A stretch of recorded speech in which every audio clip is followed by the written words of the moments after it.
I am delighted to be joined by Mike Smith, former Hollywood stuntman, as well as the director of Out of Shadows and Into the Light. Welcome. Hey, thank you for having me. I'm honored to be here, and apologize for it taking a while, but I've been all over the place and I've been really busy doing some stuff, and I'm honored to be here. So can't wait. Well, I'm so honored to speak to you. I think Out of Shadows is something that everyone must see. It changed my life, and I wonder if you could summarize it for viewers that haven't seen it, exactly what Out of Shadows is. Well, that's it's kind of it's the simple version is our whole lives we learn and we absorb information that we're given, and we trust people that we get our information from. And it's not a film that's going to tell you, oh, here's what you need to know, believe this, and this is the facts. What it does is it opens the door to things that were very real that the public may not be aware of or not understand, because there have been, the media is manipulated. If you can control the stories, you can control the population. And so the powers that be, good or bad, they control our media, and they control most of everything that we see and hear. Like we talk about in the movie, we talk about the CIA and Operation Mockingbird, which is the Mockingbird media, which covers that. And then we talk about Operation Paperclip, and we talk about Operation MK Ultra, and then we talk about some of the darker side of Hollywood, which is very real. Not everybody's bad. I mean, so you can't say that, but there are bad people in the game, and a lot of the public's just not aware of it. So it covers those topics. I hope it puts it together where the audience connects the dots, and the audience has to critically analyze what the film is about. And I think by taking that approach, it reached a lot of people. It wasn't preaching to people. It wasn't about, hey, let me tell you what to believe. It was like, hey, let me give you some information, and you can decide what you feel is true or not. When you were working in Hollywood, you were at the very, very top of your game, and it was an accident. Well, it was a stunt that went wrong that made your career end sooner than you probably had hoped for. When you were in Hollywood, were you aware of everything that was going on, or was it so normalized, the dark side of Hollywood? I get this question a lot, and the answer is you don't. When you're working there's a thing in Hollywood called above the line and below the line. So above the line, that's your writers, producers, directors, and big actors, studio executives, people like that. Below the line is kind of like the military, like the soldiers or the worker bees, the ones that do the jobs. Like you have the stunt performers, you have the special effects coordinators, you have the wardrobe, hair, makeup, all those, everybody that takes to grip, electric, camera. You have all the different departments, and it's you don't see it. It's not like that. Until you start actually affecting the narrative until you'll start seeing it. By the time that most of the time my career, I was working on projects, they were already approved and greenlit, and they were already funded. So it was a different. I guess you don't really see that side of the business until you're in a powerful position or a higher position where you actually affect the product that's going to be put out, or you have say in the product that's going to be put out. And that's where they want to control. That's like a choke point or a gate that they keep, so I didn't see it for pretty much most of my career. I started directing action units 20 years ago, and I still didn't even then, because again, the script was already written, the project was already greenlit, and the product was there to be made. It's when you start creating those projects, or you're in the rooms where you're writing, or you have a little bit of say in how you would like it creatively to come out, and that's when you start seeing the finger down on you, like, no, we're not doing that. You're going to do it this way, or you're going to do it that way, and you know, it's always a struggle. You know, I mean, you're also heavily conditioned, I think, and I can make a parallel because I spent 20 years working within the media. You're conditioned to operate in a certain way, and you don't question it. right. You don't go against the grain. It's quite cult-like, and I often find it very hard to explain to people. Well, and I think that's why I was so blown away by Out of Shadows, because you managed to explain what's so difficult to summarize to people that aren't in the industry. well, and two things. I remember one time when I was young in my career, and I would dabble in acting, and I would never call myself an actor because I'm not very good at it. But I did play some bit parts and small things. And I remember reading one time, this acting coach, I was reading a scene, and he goes, "Rule number one: never question the material. Never question the material." And I was like, why would you not question the material? You know? And so I always thought that was weird. And then it's funny because as you kind of go up the ladder and you work with big actors, they always question the material. Like that's their job, you know. They're like, why would I do this? I would do it like this. And then the director, you know, and it goes back and forth. But it's super interesting, you know, that it's just, you are conditioned, and if you speak up or say something, then you don't get to work. I mean, so much, or, you know, you're difficult, or you're somebody that's not easy, and they want you just to go along and do your job. And that was it. And when I broke my back and I got paralyzed, that was basically, I think, God resetting my life. I think God came into my life, and because I never, you know, I would say I was a Christian, but I never really believed. I never, you know, like, well, how do I know who wrote that? How do I know they even translated? You know, and I went through a whole myriad of, you know, mental games I played with myself about God, and I just kind of got to a point where I just gave up my faith, and I gave up everything, and I didn't care.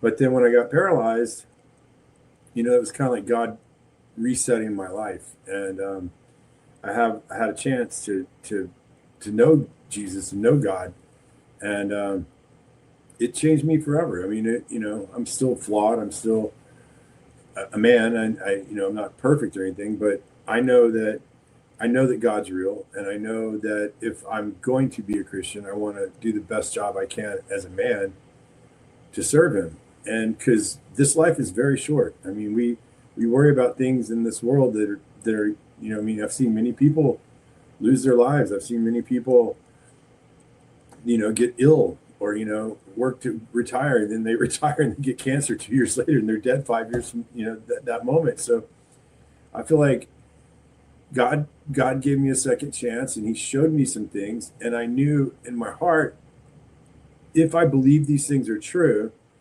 and the public's unaware of it, it was my responsibility to tell the story. And so I self-funded that movie. I you know, it was funny when I was making it, you know, and people say, "How do you know it was God?" When I first began to walk, I was trying to figure out, okay, God, what do you want me to do? And God said, this is, being from the entertainment world, you'll laugh at this, but it was like, you're going to make this movie, you're going to put it out for free, you're not going to take any credit, and when you get attacked, you're not going to defend yourself. And I'm like, I don't really like any of those options. Like, that's not why I'm doing this. But I did it, and the movie went super viral in 2020. It had over 100 million views in 10 months. And so it was crazy, you know. And then someone, I don't know who did it, but it was translated into 24 different languages, and it went all Wow. over the world. And so, it was like being obedient for the first time in my life. Truly, I saw a blessing that I never would have seen if I would have charged for that movie or tried to get credit for that movie or anything. I just did it because, I mean, who no one else was going to do it. So I mean, and I didn't really care. I mean, I had I've been Batman, I've been James Bond. I mean, I did almost everything you could want to do, and I'm like, there's got to be more to this than this. Like it's in you've worked in entertainment, so how many big actors and producers and directors that have all the money and fame that they want, and they're miserable. Like, Yeah. why are you so miserable? Like, what is it about your life that's so miserable? Like, you have a mansion, you make 20 million a year, you get driven everywhere, you eat the best restaurants, you fly first class, you stay in the best hotels. Why is your life miserable? What makes you so miserable? And you can watch, the news. You can, I mean, it's crazy how miserable those people are. And when you get to And they know them, really are behind the scenes as well. yeah. So why am I working my butt off to get to that level? Like that's what I'm going to attain. That's not. That's Look, I looked at the. I always looked at. I think what happens is, as you grow older and you have life happen, you define yourself by what you are. If you're a lawyer, that defines who you are. If you're an executive, that defines who you are. Mm. As a stuntman, early in my career, that a lot of I saw the older guys that would be my age now trying to hang on to this thing about being a stuntman, or like that's their whole identity. And the Yeah. one thing that I wanted to always say is stunts is not who I am. It's something I did along my way. It was part of my path. It wasn't my identity. And so Yeah. when God removed that, when I got paralyzed, because you go from being this guy that can do all these, amazing things, and then all of a sudden you can't walk. Your life, you better like who you are. And to be honest, I didn't like who I was at that time. I was ready to change, and I needed to change, and I just work every day trying to be a little better than I was the day before. And sometimes it's not easy. It's hard because we get caught up in the world, and you don't always remember there's a bigger, greater power, and there's a plan that you probably don't know. And anytime you try to force the plan, God ends up laughing at you. It says, it's not my time. It's not your time, dude. So I've had to learn a lot of patience, and I've had to learn a lot of humility, mainly. I think it's amazing that you put the film out for free, and I put my content out for free because I feel that, and perhaps this is the same as how you feel, having been part of such a dishonest industry, I don't feel it's morally right to charge people for the truth. I feel that I was part of the toxicity for too long. And so now by putting content out for free, it's helping educate people, because there are so many things within the industry, Mike, that are open secrets. But when you're in the industry, it's not like you're sat round a table and people go, you mustn't tell anyone that. It's just common knowledge. And so part of that I want to ask you about is the 3-letter agency and their involvement with Hollywood. What can you tell me? Because it's still shrouded in quite a lot of secrecy outside of the films you've made. Well, I mean, if you work in Hollywood, I mean, when you see the CIA headquarters picture on all the movies, CIA, that you have to have approval to use that footage. I mean, so and I highlighted that Kevin Shipp in Out of Shadows was a whistleblower from the CIA, and he talked about how, I mean, they use, it's part of information operations. It's part of shaping a culture, seeding ideas, and they do it through film and social media and music and all those things. And I think now the public's kind of waking up to it. I think back then it was, you never thought about it. But I mean, I would see, we'd work on films and, different types of films. And you'd have like, I think I even highlighted one of them, like Marvel, to do this Marvel movie, you had to have the DOD's approval to show this piece of equipment or this, whatever. But I think it's a little more deeper than that. I don't think they tell you, hey, I work with the agency, but maybe they're a producer, maybe they're, but they work for the agency but that's their job, is to manage that project or manage that film and to make sure that it's in alignment with whatever they're wanting to, whatever agenda or narrative they're shaping to push out into the public consciousness, so that's ultimately there's a pyramid, and at the top of that pyramid is skilled workers, whether it be producers, directors, record label bosses. And would it be fair to assume that those figureheads are doubling up as 3-letter agent assets or informants? I wouldn't say all of them, because that wouldn't be true, but I wouldn't doubt it that there's a few that that have big power that are that way. I mean, I can't prove that. I mean, I don't know that answer, but I would not be shocked if there. Well, I mean, think about, what was that movie, Argo? Remember Argo with Ben Affleck? I think he directed. Yes.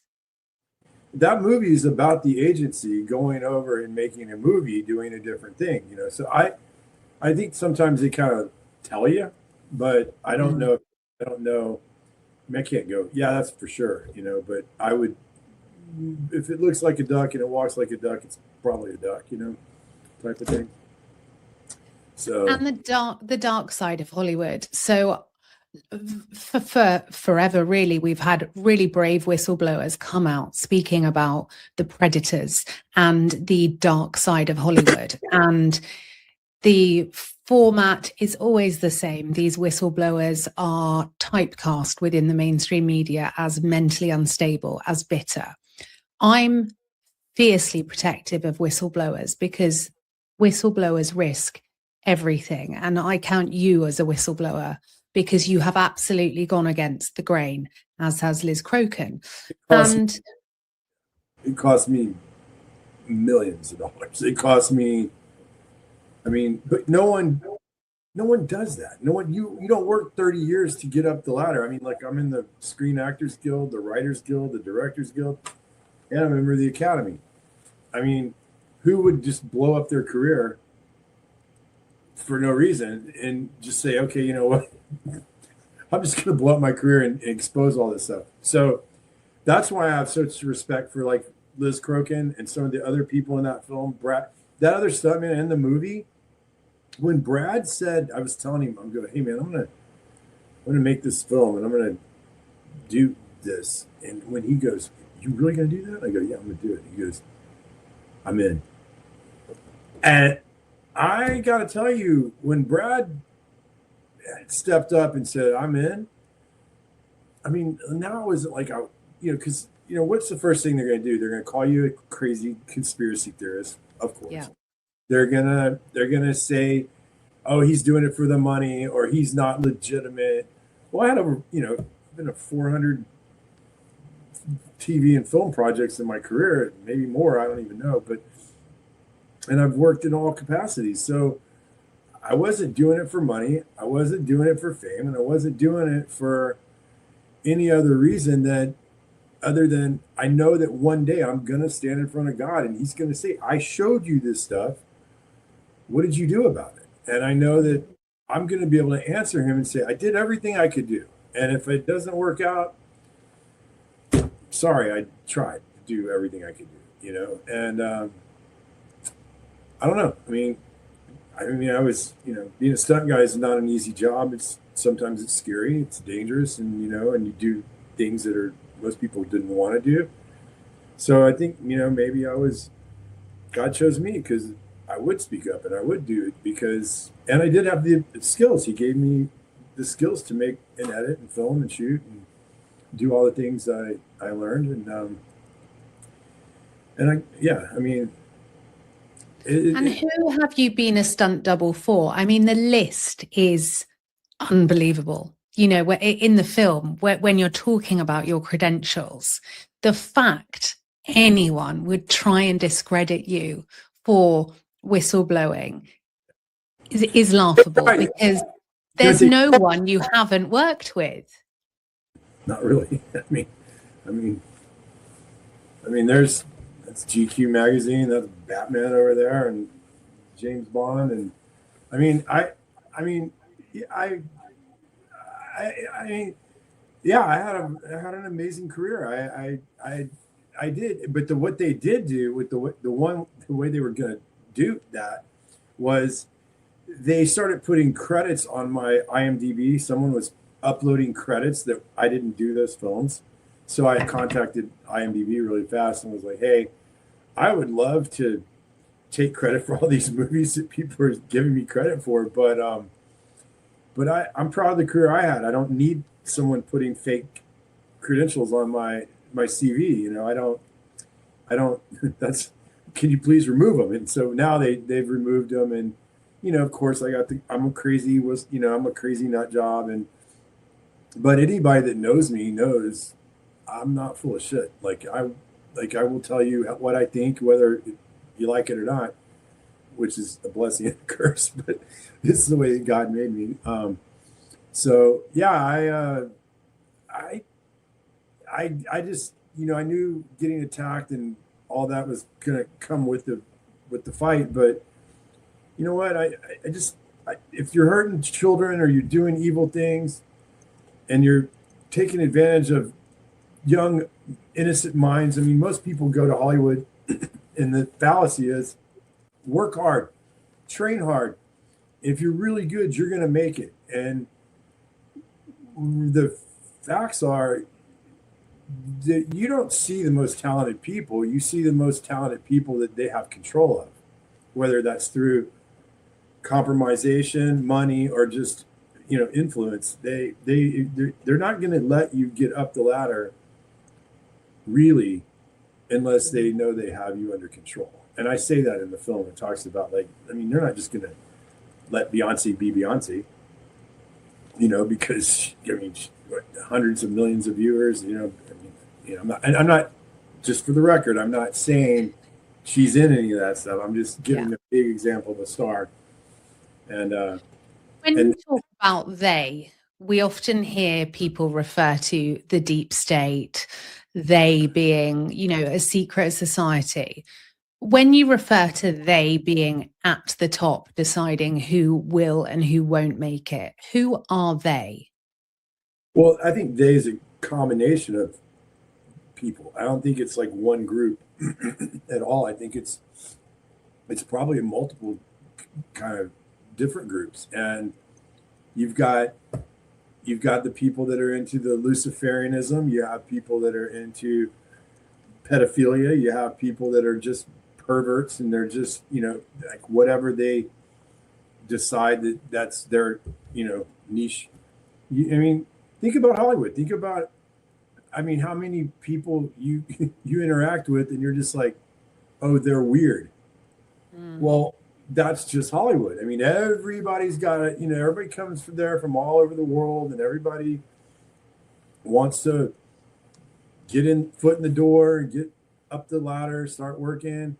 And so sometimes you're put in compromising situations. Sometimes you're at parties you wouldn't normally go to, or, you know, you go to a party and there's an orgy happening, you know, in the back of the house or something. You know, like, that's not normal behavior for most people.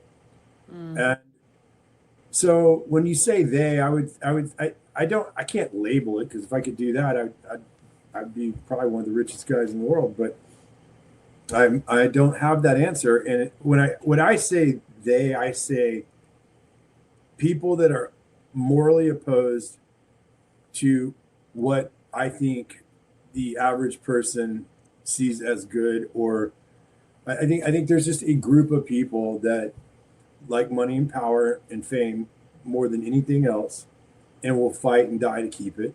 And it's I always Yeah. kind of look at it like Game of Thrones. There's all the different factions, and they're always kind of battling. Mm. Um, but because even amongst themselves they fight, and they fight with each other. It's not just they against humanity. It's You like, talk about the Luciferians, and I'm fascinated about the dark side of Hollywood. You see Baphomet, you see Illuminati, you see a lot of people come out whistleblowing about witchcraft, about all different areas. well, that's the thing. It's like the witchcraft and the like. I had a friend, and if he, I would always watch this guy and be like, why? I mean, everything was always dark. Everything was always like, well, here's a question. Why do they make horror movies? They'll tell you it's because, oh, people love to be scared. Do they? I don't like horror movies. I don't like to watch that stuff. I don't want that in my head. I won't watch them. Yeah, I mean, that's not something that I want to watch. Some movie like Hoosiers or Rudy, or something that has a good moral compass story to it, like something that's inspiring, or being courageous or heroic or compassionate. Yeah. Those are the kind of films that I like. Why is there such a giant push for horror and the satanic like theme films? Like, and that's, I think they enjoy making them, and I think they enjoy putting them out, and they enjoy pushing their agenda forward. So if you have money and you have power and you're willing to do anything you in the world to keep it, that you stay in place, and then you can start putting your films out like that you want. And I think that's what I mean, it's not like I'm making this up. You can go just look at all the movies, The Exorcist, Rosemary's Baby. Yeah. I mean, I'm not singling the movies out to like go, there's something wrong. I'm singling them out to say, look at what the storylines are in these films. Mm-hmm. Like, and then you look at you can look at almost any movies, and you can see it if you're looking for it. So I don't know. Well, that's interesting, because after I watched Out of Shadows, I ran to the TV and turned it off. My children were watching it, and things that I thought were perfectly harmless before, I now vet things meticulously. I am so strict with what they watch. And that is why I would urge anyone, especially if you're a parent that hasn't seen Out of Shadows, it really is invaluable. Now, I want to ask you, there is a predator problem that's widespread in Hollywood. How common is this? Is this something that every or the majority of up-and-coming actors and actresses would encounter? Is this a dangerous place to be exploited for people? 100%, not even 100%, but it's also a lot bigger problem than the world. The child exploitation and human trafficking, it's so much bigger than what the public is aware of, because it's like it's right in front of your faces, but you don't see it because you don't believe that someone could do that to a child or hurt a child or do anything like that. And that's been such an eye-opening experience for me as I walk down the road. I work with America's Future, and we do we do summits to educate communities and parents on how to protect your children and your communities from child exploitation or human trafficking. And so it's not just Hollywood. I mean, Hollywood's probably one of the worst places for it, but it's everywhere. I mean, the people don't want to believe that people hurt children and do these evil things, but it's true. And the only way to stop it or fight against it is to expose it. Because if they operate with impunity, then how do you, I mean, I can't even imagine hurting a child. Like, it just, because it's a baby. Do Like, we have people that are the golden boy and the golden girl of Hollywood that are on our screens that you believe are engaging in this deeply horrific activity?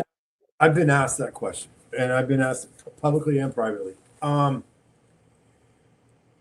not going to say yes, and I'm not going to say no. I'm going to say, yes. I mean, if you ask me, do I believe that that is true? I do believe there are people that have. Do I know them? Can I prove it? No. But you're asking me my personal opinion. I would say yes. Not all of them, and I'm by any means am I pointing fingers at anyone. But I do know in my heart, I believe that there are people that do that stuff, and you can. I mean, you're seeing all these elite pedophile rings. I mean, look at Epstein. Look. I mean, not to bring him up, but I mean, it's kind of like a beaten horse. I mean, everybody's been on that thing for years. But who knows what's misinformation and what's disinformation, what's true or what's not true. When you have that much information about something, there is some truth to it, no matter how you break it down or how you decide what to believe. So, and I think as well, when you look at predators, if you look at Jeffrey Epstein, Harvey Weinstein, Sean Combs, they were able to operate in such a way because they were protected by the mainstream media. They were protected by the big conglomerates. And so this is why I get incandescent with rage when people like yourself abandon a conspiracy theorist. It's that, no, those people have the money to ensure that people don't find out the truth. And that brings me on to Harvey Weinstein. We seem to see every 3 to 4 years a cycle of the chosen one being put behind bars, like it will appease us, and that there's nothing to see here, no problem.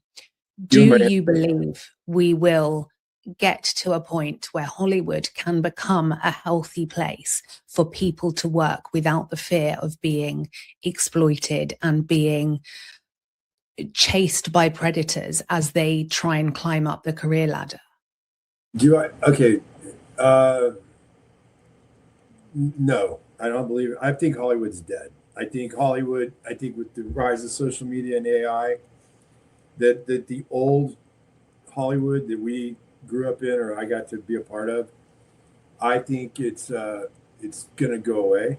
I don't think it's going to completely go away. I just think it's going to change. And maybe with that change, maybe that is possible. Maybe the power structure won't be such a vacuum for those who control it. Harvey Weinstein, in my opinion, was offered up as kind of a sacrificial lamb to the public, meaning, yes, he did a lot of horrible things, but what, in my opinion, and again, I keep saying my opinion, if they exposed the child predators, the ones that were doing this to children, public cannot forgive that. They can forgive a man for being a rapist or a murderer, but they don't forgive child exploitation. People don't. That just does not fly with the public. So while all that was going on with the Epstein thing, that was early. Here comes the Me Too movement. Well, you had a bunch of actresses that were molested or allegedly, assaulted. They came forward and spoke up, and it was a whole thing. I left that out of Shadows because I didn't. It really to me wasn't. I didn't have enough real information about any of that to make a definite stance. Because the thing is, if you go watch Out of Shadows today, it's 5 years since it's been out. Everything that's in that movie has been proven true. I mean, or it's at least come true, or at least exposed. And so, it's. Hey, I mean, I think Epstein, Weinstein, all that. I mean, I think Jeffrey Epstein, what he's accused of is horrible. I think he's an evil man. I don't think he's a good person. But excuse me. But as far as Harvey, I think they offered him up because it took away, it moved the Overton window a different direction. Jaguar Wright said something very interesting in a interview, and she's been very much Jaguar painted. Yeah, she's been painted as a conspiracy theorist, but I actually see a truth teller. And she said there's one person that links Jeffrey Epstein, Harvey Weinstein, and Sean Combs, and she said that person is Sean Carter. And I think we have more that is going to come. I really believe that Out of Shadows, Mike, and what you've done has started a movement that has made people wake up. And I urge everyone watching this, if you haven't seen it, please watch it. You will not emerge from watching it the same person. Yeah, and it's funny, since Elon took X over, when I put Out of Shadows out, I got kicked off of Twitter 1.0, Facebook, Instagram, PayPal, YouTube, Reddit, and TikTok. But it's been, I put it back up on X, and if you go to my account, it was my anonymous account, but it was called Crux, 41, whatever, I don't remember all the numbers. Yeah. But that film has been up there, and it's got 19 million views on that film, even 5 years later. I mean, so the film still is relevant. It still holds a lot of weight, and if you haven't seen Into the Light, I think it's actually more relevant. That film is actually more relevant today because it deals with the AI and all the things that are happening. It's a different film, and it's kind of a different. It's not like Out of Shadows, but it's very informative. It's about how you get manipulated, why you get manipulated, who's manipulating you, and ultimately why the public can't see it. And AI has been weaponized as well. AI only pulls from primary sources that are mainstream media. I mean, there within lies the problem. But it's something that I think a lot of people aren't aware of, because why would you be as skeptical as you and I are, Mike, when you haven't been in the center of toxicity? Well, and you touch on a very good thing. I can't tell you how many people from inside Hollywood secretly call me and they'll say, "Hey, I can't believe you just did that. Like, what? Like, thank you." Really? Oh yeah, you'd be surprised. I still have a lot of friends in Hollywood, but I didn't really burn any bridges except with the bad guys. And you know what? I think the bad guys are all about to find out. I think that the truth is going to come out, and people are going to see the veil of deception is going to be lifted. And I think people are going to. They're not. I mean, I think people have woken up. I think people are now ready to hear what you and I kind of probably got to experience when we were working there, because something's wrong. A lot of times there's things that go and you're like, does it make sense? Like, why are they doing like this? Why can't we just get along? Why does this have to be so hard? Why do we have to fight about everything? It's like it just gets frustrating. And to be honest with you, after 30 years of doing it, people ask me, do you want to go make movies again? I'm like, not in the system that exists today. No, I don't. I want to change it. I'd love to change it. But people have to understand, very powerful, rich people control the media, and they control all this stuff. And guess what? When you have money and power and the ability to narrate, you can shape it. Here, this is something that I realized. What is the truth? Well, the truth is not necessarily what is true. The truth is what 80% of the population believes to be true. And then there's 10% on each side, one fighting for their truth and one fighting for the other truth. And whatever side wins that battle for the 80 is what creates reality. Yeah. Absolutely. And the world is a stage. I think you made that point so well in Out of Shadows. It really is a stage, and it's normal for maybe us to see that there's one narrative in public and one narrative behind the scenes.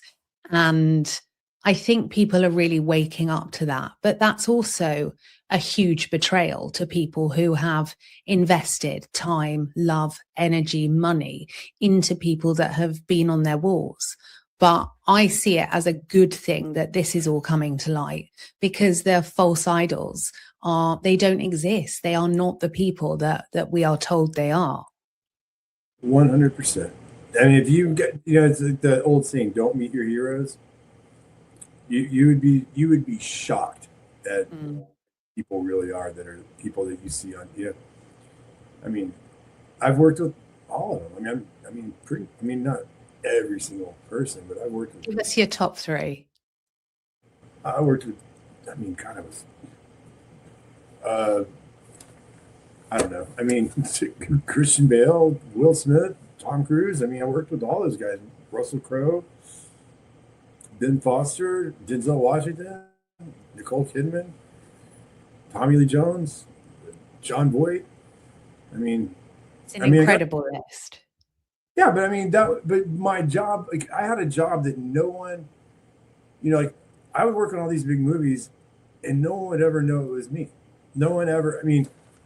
We'd go out to, after we get off work, the star, we'd go to the same restaurant, and they'd get swamped, or, want to take pictures. And I would sit there and I was like, God, I'm not that guy. I'm not, because if you want the fame and you want the money, you're going to deal with a lot of stuff it's not necessarily always fun, because the public doesn't know you're tired. The public doesn't know that you're trying to have a meal. The public doesn't know that you're, having an intimate moment with your loved one or your family, and they're so excited to see you. They just want to take a picture and, be with you. And I used to watch that and just I was glad it wasn't me, but it's interesting though. You had so much success in Hollywood, but I would argue you've been more successful since leaving Hollywood. And of course, it all depends on how you define success. But I don't even have to ask you if you feel more fulfilled and happy doing what you're doing now, because the evidence is in the incredible work you've released. Well, thank you. And again, I'm honored that you say that. It's funny. I had a producer call me after I released it, and he goes, man, you made the best documentary ever in stealth mode. No one knew you were doing this. And I said, well, to be honest with you, that movie, a lot of it was out of creative frustration, because when you write screenplays, it took me 14 years and probably 9 years before I would even say I was a writer, because there's an art to screenwriting. It's not an easy thing to do. And anybody that writes a script will tell you screenwriting is hard. And I remember I was so pissed off so many times that I couldn't just make the movie that I wrote, or we couldn't shoot the movie that I wrote, because I wanted it to be my movie the way I wanted it, not the way John or Matt or Todd or whoever, my producer team, Lauren, whoever, name one, who wanted their input on the project. And I was like, so when Out of Shadows came out, it was honestly, it was the first movie that I ever wrote, produced, and directed with just me and my way. And because I gave it away for free, and it was so fulfilling, because I thought, oh, if this movie gets 100,000 views, it's going to be really successful. That'll be a win. It had over 2 million views and 3 million views in 48 hours, and in a week it had almost 10 million. It was crazy. So that was so fulfilling, and it was so. And I told that guy, I said, I wouldn't have made that movie if you had just greenlit one of my movies, because then I would have been working in Hollywood. Never would have gotten. What's so funny though, Mike, is it's had so much success, and you've done one of the very things that everyone warns everyone never to go near: do not go near exposing people who hurt children. And it's something I've been warned off, they will come for you. Do not go near that. And you face this head on about the exploitation and the abuse of children in Hollywood. And millions of people have shared it, and nothing can stop that truth from rising. And so I just want to say, and to end by just saying, please continue to do what you're doing, because your work is so valuable and you are an incredible whistleblower and maverick, paving the way for more people to do this as well. Thank you. And I'm so honored to be on your show, and I'm honored for the nice words. Thank you. Because, a lot of times sometimes people, if you're doing this kind of thing, you got to do it because of God, because you're not going to, if you're looking for accolades or people to pat you on the back, they forget. The next thing happens, they move on. And to be honest with you, talking about hurting children and child exploitation, it's not comfortable. People don't want to know about it. People don't want to believe it. So it's hard to get people to listen to that. And you're right. I mean, it's not an easy thing to do. And I there's so many other people before me and after me that I have respect for, that do stand up and do speak out. And you don't have to believe everything they tell you, but it's things that you should consider, and at least make an informed decision best you can after you get the information.